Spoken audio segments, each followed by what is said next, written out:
Assalamualaikum warahmatullahi wabarakatuh.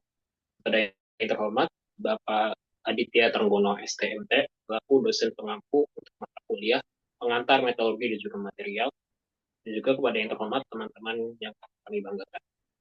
Pada hari ini, kelompok kami akan menyampaikan materi untuk chapter 12 dan 13, yaitu materi terkait struktur, properti, aplikasi, dan juga proses dalam keramik. Pertama-tama, kita akan mengenalkan anggota dan juga diri sendiri. Perkenalkan, nama saya Rehan Nafif Fareza Ramadan yang akan menjadi moderator dalam presentasi kali ini. Dan yang pertama, anggota kelompok pertama yaitu ada Albar Darmawan Putra dengan NPM 333-424-0153. Dengan learning objektif, yang pertama, memprediksi struktur kristal dengan menggunakan rumus kimia senyawa keramik dan jari-jari ionik dari ion komponennya. Yang kedua, menghitung kekuatan lentur spesimen batang keramik yang patah akibat pemuatan 3 titik. Dan yang ketiga, menguraikan komposisi kaca keramik. Untuk berikutnya, anggota berikutnya yaitu Bintang dari Putra dengan NPM 333-424-0062. Dengan learning objektif, yang pertama, menyebutkan dan menjelaskan 3 jenis karbon dan karakteristiknya. Yang kedua, menjelaskan 4 jenis proses fabrikasi kaca. Yang ketiga, menjelaskan cara mendalam mengenai proses pemanasan kaca. Yang keempat, menjelaskan proses-proses yang terjadi saat pembakaran dan pengeringan peralatan tanah liat. Yang kelima, menjelaskan diagram proses sintering dari agregat partikel bubuk. Berikutnya, yaitu anggota berikutnya K2 Arshim Masyuri dengan NPM 333-424-0079. Dan yang objektifnya yaitu menggambarkan atau menjelaskan sketsa sel unit untuk sodium klorida, cesium, klorida, zinc, diamond cubic, klorid, dan struktur kristal perovskit, serta struktur atom grafik dan kaca silika. Berikutnya, anggota berikutnya yaitu saya sendiri, Rehan Nafif Fahreza Putra Ramadan dengan NPM 333-424-0024 dengan learning objektif. Yang pertama, menjelaskan proses pembuatan kaca keramik. Yang kedua, menyebutkan 2 jenis clay products dan memberikan contohnya. Serta yang ketiga, menguraikan sifat-sifat yang diperlukan untuk keramik refraktori dan juga keramik abrasif. Baik, sebelum mulai, akan disampaikan sebuah preface pengantar, itu mengenai keramik. Jadi keramik ini merupakan sebuah material yang berasal dari bahasa Yunani, yaitu keramikos, yang artinya tanah liat yang dibakar pada suhu tinggi lebih dari 15.000 derajat Celcius. Sifat keramik yang kuat dan tahan pada temperatur tinggi membuat keramik menjadi bahan yang sangat penting dalam industri modern. Baik, langsung saja masuk ke sesi penyampaian materi. Yang pertama, materi pertama akan disampaikan oleh saudara K2 Arshim Masyuri. Kepada saudara K2, tepat dan waktu dipersilakan. Yang pertama itu ada struktur kristal dari NaCl. Nah, jadi eh, struktur kristal NaCl itu adalah salah satu struktur kristal AX yang paling umum. Nah, dalam struktur ini tuh kation yaitu Na+ maupun anion yaitu Cl- itu memiliki koordinasi 6 yang artinya setiap ion itu dikelilingi oleh 6 ion lainnya yang jenisnya berbeda. Rasio dari jari-jari kation dan anion itu berkisar antara 0,414 sampai 0,732 yang bisa mensupport stabilitas dari struktur ini. Nah, sel unit ini tuh merupakan sel unit yang strukturnya itu dihasilkan dari pengaturan FCC atau Phase Centered Cubic Anion dengan satu kationnya itu ditempatkan di pusat kubus dan satu lagi itu di tengah dari setiap tepi kubusnya. Struktur ini juga dapat dipahami sebagai eh, dua dua kisi FCC yang saling menembus satu untuk kation yang lainnya dan juga untuk anionnya. Contoh bahan keramik selain dari NaCl itu ada eh, MgO, MnS, LiF itu juga memiliki struktur yang sama seperti NaCl. Oke, next.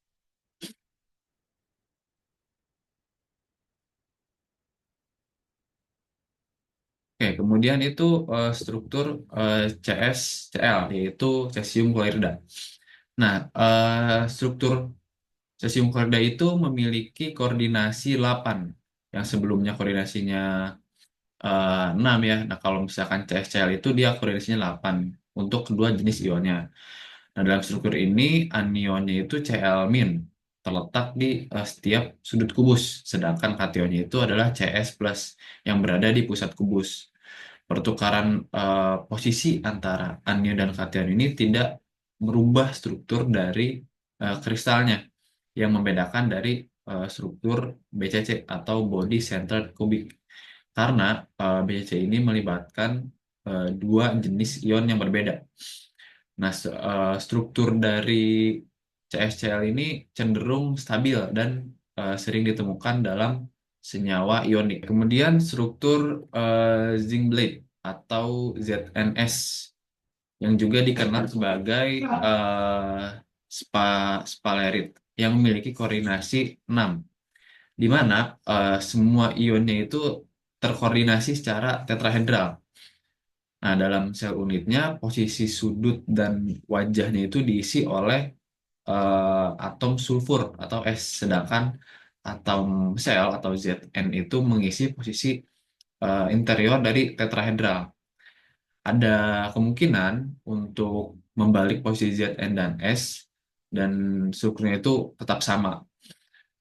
Nah, kemudian ikatan dalam struktur ini umumnya bersifat kovalen. Contohnya itu selain ZNS itu ada ZNTe dan juga ada diamond struktur, struktur berlian. Jadi berlian itu merupakan polimorf karbon yang struktur kristalnya itu eh, ada berbagai varian dari struktur zinc blade, di mana semua posisinya itu diisi oleh atom karbon. Setiap atom karbon itu mengalami hibridasi sp3 yang membentuk ikatan tetrahedral dengan 4 atom karbon lainnya, yang menghasilkan ikatan kovalen yang cenderung sangat kuat. Struktur ini juga dikenal sebagai struktur kubik berlian, yang juga ditemukan pada elemen-elemen lain dalam kelompok tabel periodik 4A, seperti silikon. Oke, next.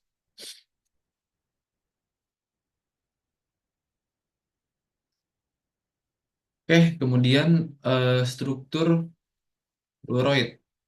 Oke, struktur fluoroid itu CaF2, yang dimana dia tuh struktur AX2, yang jumlah kation dan anionnya itu artinya nggak sama. Oke, dalam struktur ini tuh eh, ion kalsium atau Ca2+ terletak di pusat kubus, sementara ion fluornya yaitu F-nya berada berada di sudut. Rasionya juga antara rasionya ya, rasio jari-jarinya itu uh, adalah sekitar 0,8, yang memungkinkan koordinasi yang memberikan koordinasi itu menjadi 8. Struktur ini juga sebenarnya mirip sama CsCl yang sebelumnya, tapi jumlah kation itu lebih sedikit kalau yang struktur fluoride ini. Oke, satu sel unit dari CaF2 ini terdiri dari 8 kubus yang menggambarkan distribusi ion yang tidak merata. Kemudian struktur perovskit. Oke, perovskit itu adalah struktur yang memiliki lebih dari satu jenis kation. Dalam BaTiO3 ya, nama lainnya, terdapat kationnya yaitu Ba2+ dan Ti4+. Dalam struktur ini, kation Ba2+ terletak di semua 8 sudut kubus, sedangkan kationnya itu kationnya itu Ti4+ yang berada di pusat kubus. Nah, pada suhu di atas 120 derajat Celcius, struktur ini tuh membentuk kubik yang menunjukkan sifat elektromekanik, yang menjadi sebenarnya fokus penelitian yang lebih lanjut tentang struktur perovskit ini. Kemudian struktur grafit. Nah, grafit itu sama seperti yang berlian sebelumnya, dia juga termasuk dalam polimorf karbon yang memiliki struktur berbeda eh, dari berlian sebenarnya, tapi masih dalam satu yang polimorf karbon itu. Nah, struktur dari grafit itu atom karbonnya berada di sudut heksagon yang terjalin membentuk lapisan paralel. Dalam setiap lapisan, atom karbon itu terikat kuat dengan tiga atom karbon lainnya melalui ikatan kovalen. Ya, nah, ikatan antar lapisan itu bersifat lemah yang memungkinkan lapisan-lapisan ini itu untuk bergerak satu sama lain. Sehingga grafit itu memiliki sifat yang unik yang bisa dipakai sebagai konduktor listrik. Oke, kemudian struktur kaca silika. Nah, silika itu dapat dibentuk menjadi padatan non-kristalin atau kaca dengan tingkat atom yang acak. Nah, dikenal juga sebagai fuse silika. Struktur silika juga adalah tetrahedron dari SiO4 4 min. Nah, dalam kaca itu terdapat sebutannya ketidakmurnian yang signifikan di luar struktur dasar tersebut. Kaca silika sering dimodifikasi dengan menambahkan oksida lain. Contohnya itu CaO dan juga em, Na2O yang juga berfungsi untuk mengubah jaringannya. Nah, penambahan ini juga bisa menurunkan titik lebur dan juga viskositas dari kaca, sehingga dapat mempermudah proses pembentukan pada suhu yang rendah. Oke, selanjutnya adalah prediksi struktur keramik. Di sini pada PPT ini pertama itu ada sodium klorida. Yang di sini tuh struktur type-nya itu AX. AX itu bisa diartikan dengan A itu anion dan X itu kation. Atau berkebalikan itu yang jumlahnya itu sama rata. Lalu dengan anion packingnya itu FCC. Apa sih itu FCC? FCC itu biasanya memiliki atom di sudut-sudut kubus di tengah dan atomnya itu di tengah di setiap sisi kubus. Lalu yang kedua ada cesium klorida dengan struktur type-nya sama AX yang artinya kation dan anionnya itu sama dan dengan anion packingnya itu simple kubik. Simple kubik ini biasanya hanya memiliki atom di sudut kubus. Lalu ada zinc blend dengan struktur type AX yang seperti yang tadi saya bilang, kation dan anionnya sama. Lalu ada fluoride. Ini tuh dia tuh struktur type-nya itu AX2. AX2 nih bisa dibilang dengan anionnya itu dua kali lipat dari jumlah kation. Seperti itu. Lalu ada perovskite. Perovskite ini dengan struktur type-nya ini ABX3. ABX3 ini bisa dibilang kayak eh, material dengan dua jenis kation A dan B dan satu jenis anion X. Lalu ada spinel AB2X4. Dia ini bisa dibilang struktur kompleks dengan dua jenis kation A dan B dan satu jenis anion X. Lalu di sini tuh ada cacat titik pada keramik. Di sini tuh cacat titiknya itu ada Schottky defect dan Frankel defect. Schottky defect ini yaitu dengan pasang kation dan anion hilang dari sisi kiri dan menciptakan dua kekosongan. Dan Frankel defect ini ion berpindah ke posisi interstisial dan meninggalkan kekosongan di lokasi asalnya. Lalu ada kelunturan pada fraktur keramik. Pada PPT ini dijelaskan atau bisa dilihat bahwa ada rektangular, sirkular, dan support. Dan di sini tuh terdapat penjelasannya seperti M yaitu maksimum bending moment, lalu C distance from center of specimen to outer of fibers, I moment of inertia in cross section, dan F applied load.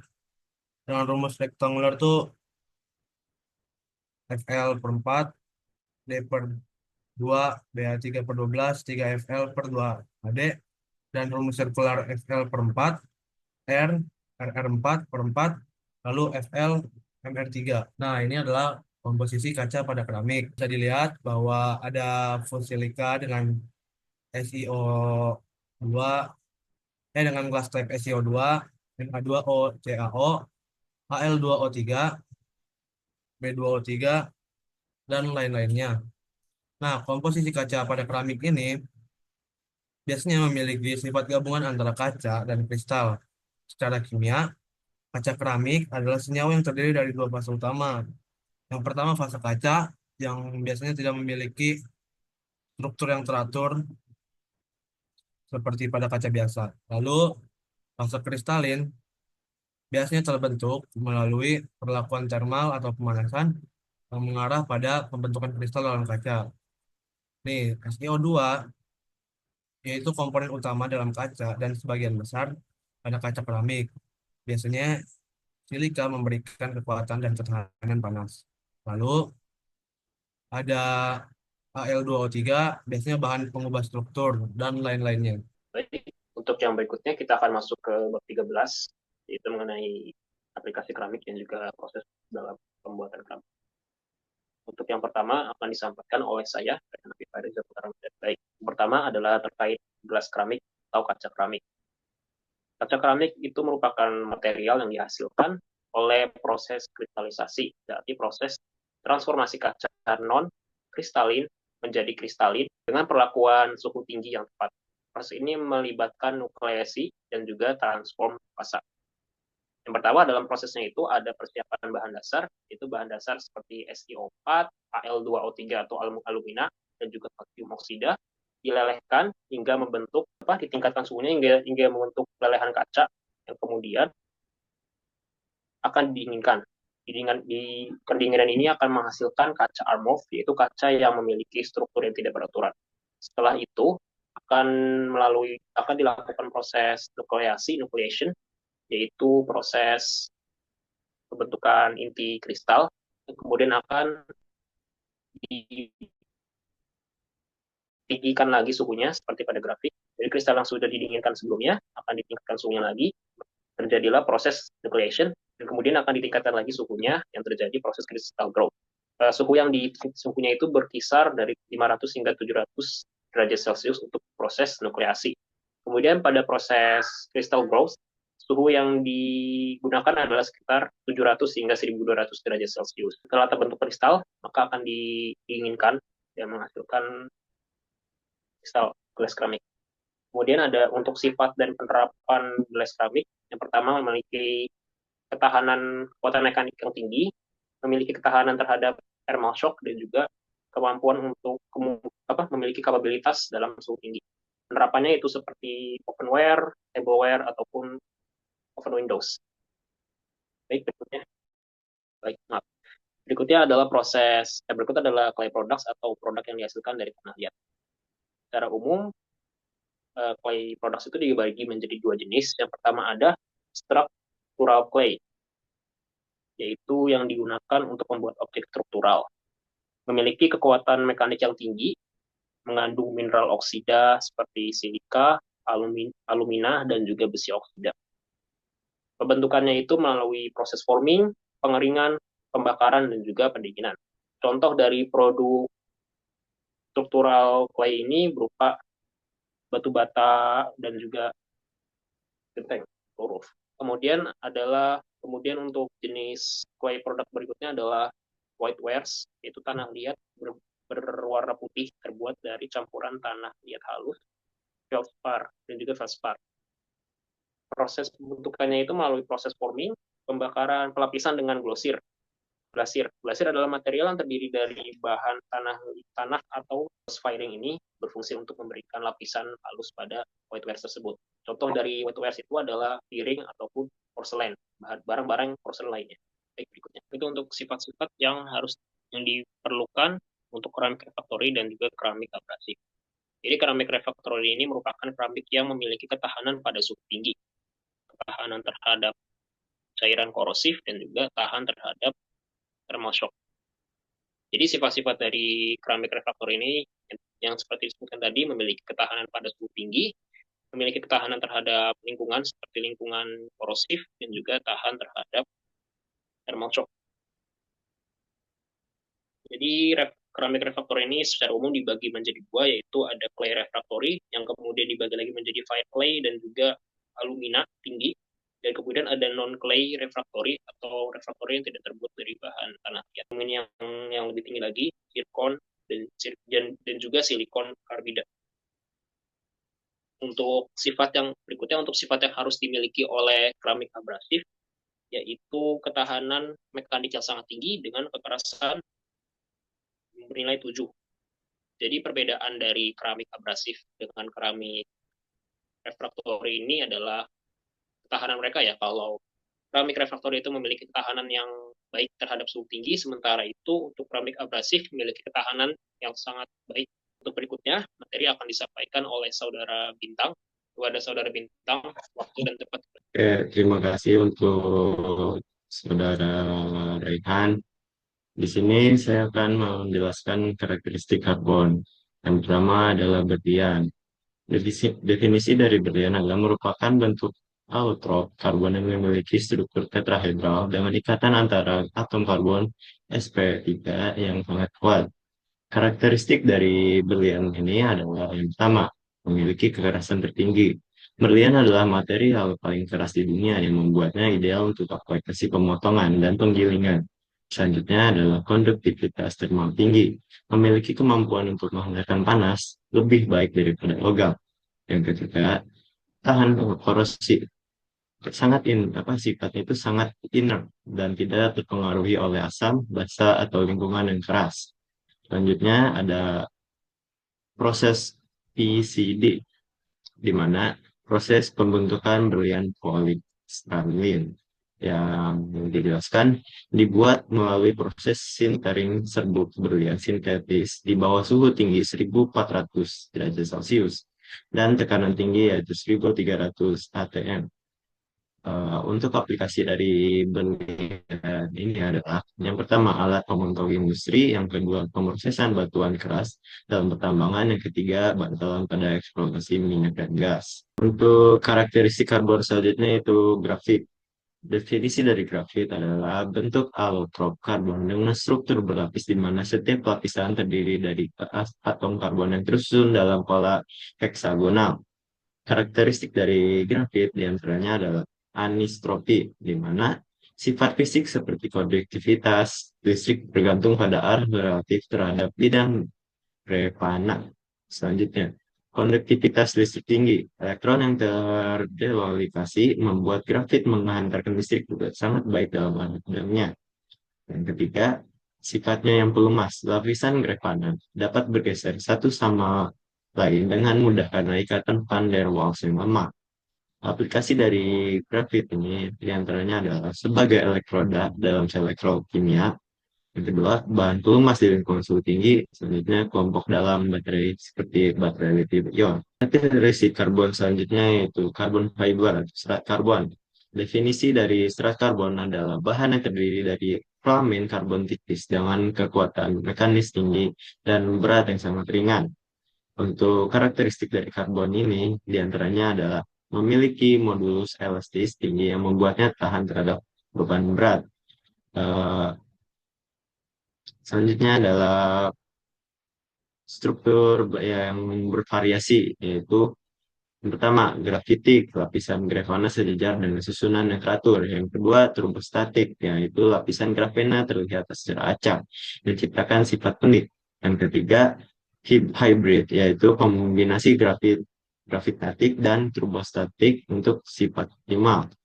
Aplikasi pada karbon fiber atau serat karbon ini digunakan dalam konstruksi pesawat dan otomotif untuk mengurangi berat dan sebagai penguat pada material komposit polimer dalam industri olahraga dan medis. Itu karakteristik karbon.